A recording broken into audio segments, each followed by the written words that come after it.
Hello दोस्तों, स्वागत है आप सभी का फिर से हमारे YouTube चैनल पर। हम कंटिन्यू कर रहे हैं हमारे चैप्टर नंबर 8 एग्रीकल्चर सेक्टर को इस वीडियो में।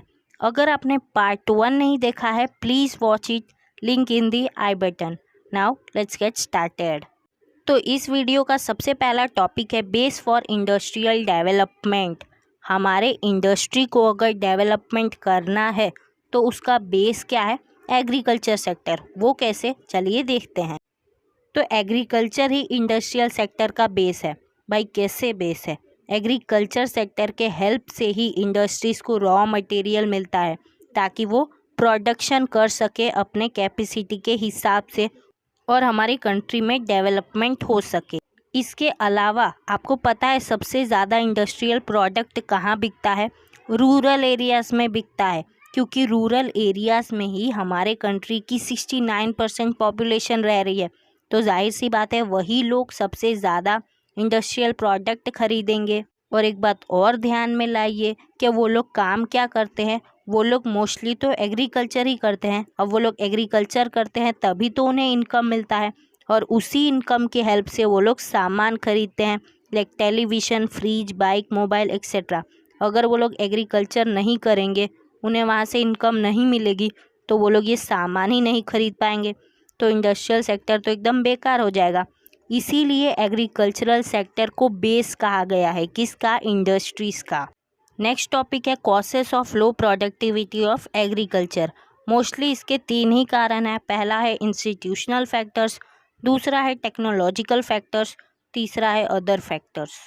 चलिए तीनों को डिटेल में समझते हैं। सबसे पहला है इंस्टीट्यूशनल फैक्टर्स। ब्रिटिश जब हमारी कंट्री में आए तो उन्होंने बहुत ख़राब काम किए, जैसे कि ज़मींदारी system, Mahalwari system, ryotwari system. ये सब करके वो लोग हमारे फार्मर्स को बहुत परेशान करते थे। हमारे फार्मर्स को बहुत ज़्यादा प्रॉब्लम होती थी फाइनेंस के लिए। यहाँ तक कि जो मार्केटिंग सिस्टम था तब का, वो भी बहुत ज़्यादा ख़राब था। लैंड ओनरशिप का सिस्टम चलता था। यही सब आते हैं इंस्टीट्यूशनल फैक्टर्स में। इन्हीं सब की वजह से हमारे एग्रीकल्चर का प्रोडक्टिविटी हमेशा बहुत कम रहा। अब इनमें मैंने आपको जो जो पॉइंट बताया वो हम डिटेल में देखते हैं। सबसे पहला है लैंड रेवेन्यू कलेक्शन सिस्टम। ये क्या है? देखिए 3 सिस्टम थे, मतलब फेमस 3 ही सिस्टम थे, ज़मींदारी सिस्टम, महलवारी सिस्टम और रियोतवारी सिस्टम। ये हमारे इंडिपेंडेंस के टाइम में चल रहे थे। इसमें होता क्या था कि हमारे फार्मर्स बहुत मेहनत लगा के बहुत सारे क्रॉप्स उगाते थे, और ज़मींदार्स या फिर आप लैंड लॉर्ड्स कह सकते हो, जो उस ज़मीन के मालिक होते थे, या फिर ब्रिटिशर्स, ये लोग क्या करते थे? ये लोग उनका बहुत सारा क्रॉप ले लेते थे। मतलब अगर उन लोगों ने 5 किलो उगाया तो ये लोग 4 किलो ले ही लेते थे, और क्या कहते थे कि ये हम तुमसे इस लैंड का रेंट वसूल कर रहे हैं। इतना ज़्यादा कौन रेंट लेता है, आप बताओ? पर वो लोग ऐसा करते थे हमारे फार्मर्स को नुकसान पहुंचाने के लिए, उन्हें परेशान करने के लिए। एज अ रिज़ल्ट क्या हुआ? फार्मर्स को कोई इंटरेस्ट ही नहीं है अब एग्रीकल्चर करने में। वो लोग सोचते ही नहीं थे कि हम किस तरह से एग्रीकल्चर की प्रोडक्टिविटी बढ़ाएं। क्यों आखिर बढ़ाएंगे वो लोग? आखिर ज़्यादा प्रोडक्शन करने से उन्हें फ़ायदा क्या होगा? सारा का सारा तो वो लोग लेकर चले जाएंगे रेंट के नाम पे। इसीलिए वो लोग कोई भी इनोवेशंस कुछ भी नहीं करते थे जिससे प्रोडक्शन बढ़े। एज अ रिज़ल्ट एग्रीकल्चर का प्रोडक्शन जितना हो रहा था उतना ही रहा, बढ़ा नहीं। तो हम ये कह सकते हैं कि लैंड रेवेन्यू कलेक्शन सिस्टम की वजह से भी हमारे एग्रीकल्चर का प्रोडक्टिविटी हमेशा बहुत कम रहा। इंडिपेंडेंस के बाद बहुत सारे एक्ट बनाए गए जिसके हेल्प से फार्मर्स को मदद की जाए, लेकिन थोड़ी बहुत मदद हुई, लेकिन हमारे फार्मर्स का एक्सप्लॉयटेशन टोटली ख़त्म नहीं हुआ।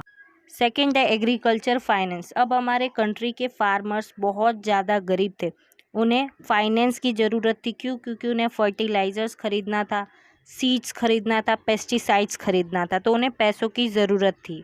लेकिन उन्हें पैसे देने वाला कौन था? उन्हें पैसे देते थे प्राइवेट मनी लेंडर्स। ये लोग बहुत ज़्यादा इंटरेस्ट लेते थे और उसके बाद ही पैसे देते थे।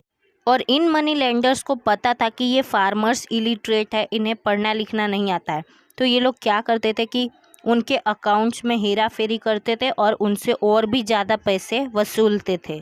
इंडिपेंडेंस के बाद गवर्नमेंट ने नेशनलाइज्ड बैंक्स बना दिए, जिसकी वजह से लोग अब ज़्यादा बैंक में जाने लगे पैसे मांगने के लिए, ना ही कि मनी लेंडर्स के पास से। और मोस्टली पैसे लेने तो फार्मर्स ही जाते थे। गवर्नमेंट ने ऐसे सारे इंस्टीट्यूशंस बनाए जो मोस्टली फार्मर्स को लोन दे, जैसे कि national bank for agriculture and rural development, जिसे हम नाबार्ड के नाम से भी जानते हैं। और ये बैंक्स फार्मर को लोन भी देती थी और बहुत कम रेट पे लोन देती थी। अब फार्मर्स आसानी से इन इंस्टीट्यूशंस के पास आके पैसे लेके चले जाते थे और इन्हें बहुत कम इंटरेस्ट भी देना पड़ता था। लेकिन फिर भी पहले जो इनके साथ हुआ वो बहुत बुरा हुआ था। इन्हें बहुत कम पैसे दिए जाते थे और बहुत ज़्यादा रेट पे दिए जाते थे। इसीलिए उस टाइम पे ये लोग एग्रीकल्चर करने में इतना ज़्यादा इंटरेस्टेड नहीं थे, क्योंकि इन्हें प्रॉफिट से ज़्यादा लॉस हो रहा था। थर्ड है एग्रीकल्चर मार्केटिंग। इंडिया के विलेजेस में इतना अच्छा इंफ्रास्ट्रक्चरल फैसिलिटी नहीं है, मतलब वहाँ पे इतना अच्छा रोड नहीं है, बैंक नहीं है, जिसकी हेल्प से आसानी से वो लोग एग्रीकल्चर मार्केट से कनेक्ट हो पाए। अगर इंफ्रास्ट्रक्चरल फैसिलिटी अच्छी है ही नहीं तो वो लोग कैसे कनेक्ट कर पाएंगे अपने आप को एग्रीकल्चर के मार्केट से। एग्रीकल्चर मार्केट में क्या होता था, फार्मर्स को ये कहा जाता था कि अगर आपने जो ये प्रोड्यूस किया है, आपने जो प्रोडक्शन किया है, अगर आप इस सीज़न में ही बेच दोगे तो आपको बहुत पैसा मिलेगा।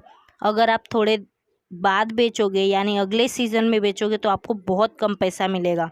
उन्हें उल्लू बनाया जाता था। यहाँ पर ज़्यादा बेनिफिट, मार्केट में ज़्यादा बेनिफिट किसानों को नहीं होता था। किसको होता था?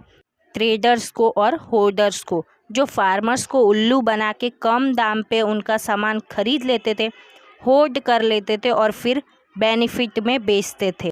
मोस्टली हमारी कंट्री इंडिया के जो फार्मर्स थे वो कर्ज के अंदर डूबे हुए थे। वो जैसे ही प्रोडक्शन करते थे वैसे ही ट्राई करते थे कि इसे बेच दे और थोड़ा बहुत पैसा मिले और जल्दी से कर्ज भरे। और वो पढ़े लिखे भी नहीं थे और इसीलिए उन्हें मार्केट का ज़रा भी नॉलेज नहीं था। मार्केट में क्या रेट चल रहा है इन सब का उन्हें नॉलेज नहीं था। इसीलिए जितना उन्हें रिटर्न मिलना चाहिए उतना रिटर्न नहीं मिलता था। नेक्स्ट पॉइंट है रूरल सोशल स्ट्रक्चर। हमारे इंडिया के जो फार्मर्स थे वो फेटालिस्ट थे। फेटालिस्ट का क्या मतलब है? उन्हें खुद ही नहीं पता था कि उन्हें क्यों ज़्यादा प्रोडक्शन करना है, क्यों उन्हें एग्रीकल्चर की प्रोडक्टिविटी को बढ़ाना है। उनके पास हमेशा बहुत कम इन्फॉर्मेशन ही होता था। उन्हें इतना ज़्यादा नॉलेज नहीं था, इसीलिए जो भी प्रॉब्लम्स आती थी वो इजीली उसे एक्सेप्ट कर लेते थे। वो ये नहीं सोचते थे कि प्रॉब्लम्स का हम सल्यूशन कैसे निकालें, बस वो एक्सेप्ट कर लेते थे।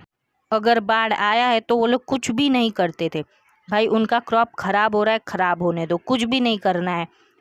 अरे बहुत कुछ हो सकता है, वो लोग गड्ढे बना के बहुत कुछ आइडिया लगा सकते हैं, बट एक्चुअली उन्हें लगाना ही नहीं है। उनके अंदर कोई भी मोटिवेशन ही नहीं था कि उन्हें इकोनॉमिक डेवलपमेंट को पाना है, इनकम को बढ़ाना है। एज अ रिज़ल्ट एग्रीकल्चर की प्रोडक्टिविटी कम ही रही। नेक्स्ट है टेक्नोलॉजिकल फैक्टर्स। हमारे इंडिया में जो खेती होती थी उसमें बहुत ज़्यादा ओल्ड टेक्नोलॉजी का इस्तेमाल किया जाता था, ओल्ड इक्विपमेंट्स का इस्तेमाल किया जाता था। लोगों की सोच भी बहुत ज़्यादा पुरानी थी। वो लोग क्या करते थे क्या, अभी भी बहुत सारे फार्मर्स प्लो का इस्तेमाल करते हैं, बुल्लक का इस्तेमाल करते हैं इंस्टीड ऑफ ट्रैक्टर्स। वो लोग अभी भी कुल्हाड़ी का इस्तेमाल करते हैं, वो लोग ट्रैक्टर के ज़माने में। ट्रेडिशनल सीड्स का इस्तेमाल करते हैं, जबकि वो लोग हाइब्रिड सीड्स का भी इस्तेमाल कर सकते हैं, बट उन्हें नॉलेज ही नहीं है। वो लोग काऊ डंग का यूज़ करते हैं, केमिकल बेस्ड फर्टिलाइज़र का यूज़ ही नहीं करते हैं, पेस्टिसाइड्स का यूज़ नहीं करते हैं, मतलब न्यू टेक्नोलॉजी का यूज़ नहीं करते हैं। ये भी एक कारण है जिसकी वजह से हमारे एग्रीकल्चर का प्रोडक्टिविटी बहुत कम रहा। नेक्स्ट टॉपिक है अदर फैक्टर्स। कौन कौन से अदर फैक्टर्स रहे जिसकी वजह से हमारे इंडिया का एग्रीकल्चर का प्रोडक्टिविटी कम रहा? पहला है प्रेशर ऑफ पॉपुलेशन। जैसे जैसे हमारी कंट्री इंडिया का पॉपुलेशन बढ़ता गया वैसे ही बहुत सारे लोग एग्रीकल्चर सेक्टर पे डिपेंड होने लगे, यानी कि एग्रीकल्चर पे भी पॉपुलेशन का प्रेशर पड़ने लगा। इंडिपेंडेंस के टाइम 72% पॉपुलेशन सिर्फ एग्रीकल्चर ही करती थी, जो 2001 एंड 2 में 58% हो गया और बाद में तो ये 49% हो गया। ये कम होता जा रहा है, फिर भी बहुत सारे लोग अभी भी किस पे डिपेंडेंट है भाई, एग्रीकल्चर पे। ये ठीक है कि बहुत सारे लोग एग्रीकल्चर कर रहे हैं, लेकिन पॉपुलेशन भी बहुत ज़्यादा हो गई है, बहुत ही ज़्यादा, जिसकी वजह से क्या हुआ, हमारे एग्रीकल्चर का प्रोडक्टिविटी कम हो गया। सेकंड है लैक ऑफ इकोनॉमिक प्लानिंग। हमारे इंडिया के गवर्नमेंट ने फर्स्ट 5 ईयर प्लान में एग्रीकल्चर सेक्टर पे बहुत ज़्यादा ध्यान दिया, लेकिन सेकंड 5 ईयर प्लान से इन लोगों ने किस पे ध्यान देना शुरू कर दिया, इंडस्ट्रीज़ पे। इन लोगों ने एग्रीकल्चर सेक्टर को पूरा ही निगलेक्ट किया, ना वहाँ पर वो लोग टाइम लगाते थे ना ही पैसा। As a result agriculture sector जैसा था वैसा ही रहा, इनफैक्ट और भी बर्बाद होता गया। तो ये भी एक रीज़न है हमारे एग्रीकल्चर के लो प्रोडक्टिविटी का। तो आई होप आप क्लियर हो गए होंगे। Thanks for watching this video. ये वीडियो को हम यहीं पर एंड करते हैं, फिर मिलेंगे इस चैप्टर के लास्ट वीडियो में। तब तक के लिए बाय बाय, टाटा, आवजो।